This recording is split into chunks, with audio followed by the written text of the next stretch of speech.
Le lézard et la salamandre.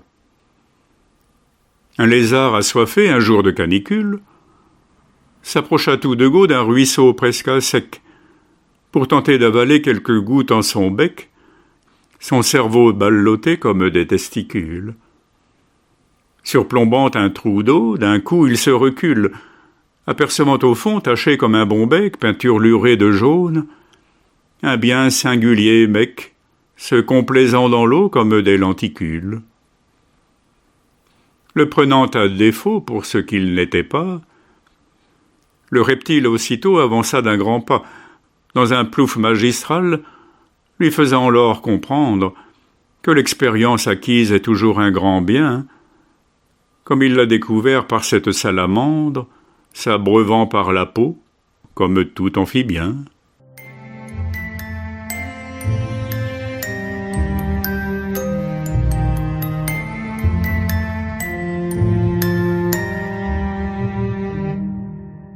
La corneille et le frelon. Une noire corneille en train de ravager les fruits d'un cerisier dans un jardin de ville se fit apostropher pour sa casse incivile par un vibrant frelon qui venait y manger. « Arrête ton massacre, ou je vais t'égorger !» dit l'insecte enragé, comme en un vaudeville hurlerait un époux à sa femme servile qui aurait trop salé un bon plat fromager. « Tu n'es pas policier ?» vint lui répondre l'autre, qui à son look rayé l'imaginait apôtre du monde délinquant. « Alors, écrase-toi !» et joignit de son bec le geste à sa parole. Voilà ce qui arrive en étant discourtois, tel un flic s'acharnant sur une banderole. La femelle anaconda et son amant. Un mâle anaconda se faisant séducteur auprès d'une femelle emplie de phéromones, digne d'un mannequin fleurant bon l'anémone, ou mieux un patchouli décuplant sa senteur, fit sa petite affaire, à l'instar d'un acteur au sourire charmeur. Puis Kéké qui ramone en disant sa conquête acquise à son aumône, alors qu'il n'était pas sans doute à la hauteur.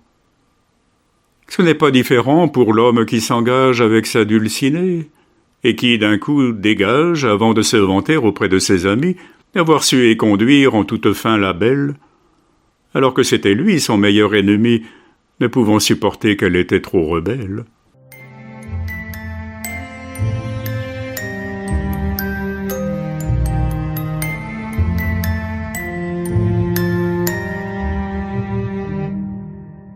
Le lézard et le crapaud. Un lézard, en été, se réchauffait la peau sur une pierre plate au-dessous de laquelle vivait sans grand partage et sans clair loquel un fort peu séduisant solitaire crapaud, lequel, raclant sa gorge entre bulles et dépôts divers de son dernier repas plein de séquelles, de ses proies mal croquées avalées telles quelles, se mit à grommeler de fort méchants propos pour l'en faire repartir, tel un camping-cariste, bien trop envahissant pour les autres touristes, ayant forcé un maire à prendre un arrêté que d'aucuns peut juger plutôt liberticide. Voilà le paradoxe avec la liberté, forcé à respecter le choix de qui décide.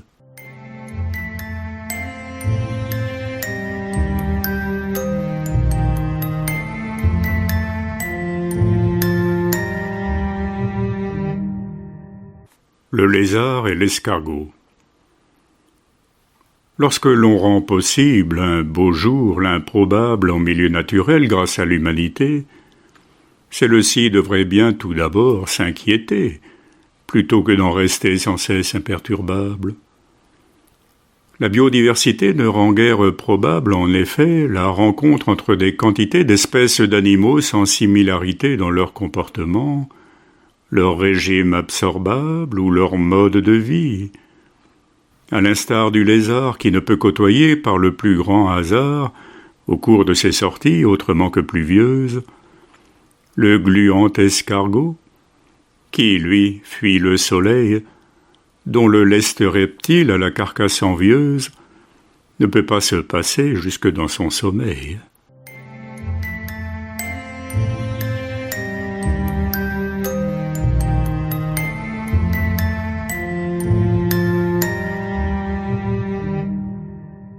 la grenouille et la sauterelle. Une rainette, au bord d'un pré jouxtant l'étang de son terrain de jeu, vit une sauterelle s'amuser toute seule au jeu de la marelle, pour arriver au ciel d'un seul coup en sautant. La grenouille, pensant qu'elle en ferait autant, mit l'insecte au défi, en s'avançant vers elle, son pas la déhanchant comme une tourterelle, afin de s'élancer ensemble en même temps. Mais à l'instant précis du départ, la grenouille, chargeant d'instinct sa bouche et sa langue en patrouille, capta l'autre en plein vol, et du coup le goba. L'on ne peut pas changer la loi de la nature, comme ce batracien le fit en ce combat face à cet adversaire en payant la facture.